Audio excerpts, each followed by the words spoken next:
Voilà, toujours dans l'événement des 10 années de BPI France et sur le thème Créer l'industrie de demain. Alors, bonjour monsieur, il s'avère que la robotisation, elle a supprimé beaucoup d'emplois. Mais quand vous dites l'industrie de demain, ça veut dire quoi? C'est le robot qui vaut le travail, l'intelligence artificielle et la matière grise, il va trouver sa place où? Le robot? Au robot? Le robot, il va surtout aider à augmenter et à améliorer la productivité, à améliorer la sécurité des utilisateurs. Donc l'avenir appartient à ceux qui ont une matière grise qui est capable de créer des belles choses. Pas forcément. Le robot peut permettre aussi de rendre des tâches beaucoup moins pénibles pour des gens qui n'ont pas forcément les bagages ou qui travaillent dans les industries où aujourd'hui la santé est au cœur des enjeux. Ben justement, la santé aujourd'hui, on peut faire une opération chirurgicale à distance. Oui. Le médecin, il est le spécialiste, il est à Tokyo, et l'hôpital, il est à Paris, et on va commander ça à distance en temps réel. D'accord. Voilà. Alors, est-ce que c'est un bénéfice pour l'industrie et pour la recherche, ou bien c'est plutôt un inconvénient?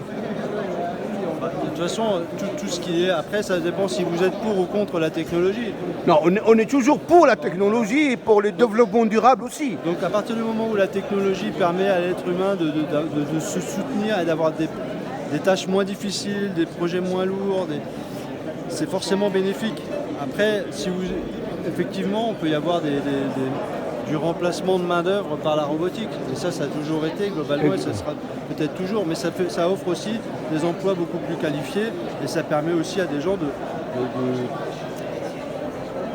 d'avoir accès à ces emplois-là aussi. C'est peut-être aussi des problématiques de formation à ce moment-là, mais c'est différent, c'est pas la robotique. Oui, mais il s'avère que l'industrie, il y a des pays industriels. Oui. Est-ce que ces pays-là, ils vont rester toujours des pays industriels avec un savoir-faire dans l'industrie? Et les pays de la seconde zone, est-ce qu'ils vont peut-être, avec leur main-d'œuvre qui n'est pas chère et le niveau de vie qui est très bas, ils vont être beaucoup plus industriels que le monde industriel qu'on connaît jusqu'à présent? En Afrique, par exemple, il y a des pays qui n'ont aucune unité de production.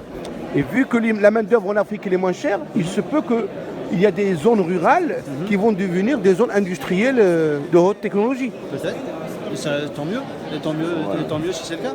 D'accord, ok. Ben, merci pour ces informations qui peuvent être utiles pour nos étudiants dans les BTS industriels, commerce, etc. Pas de souci. Merci beaucoup. Au revoir, monsieur Pierre. Merci, au revoir.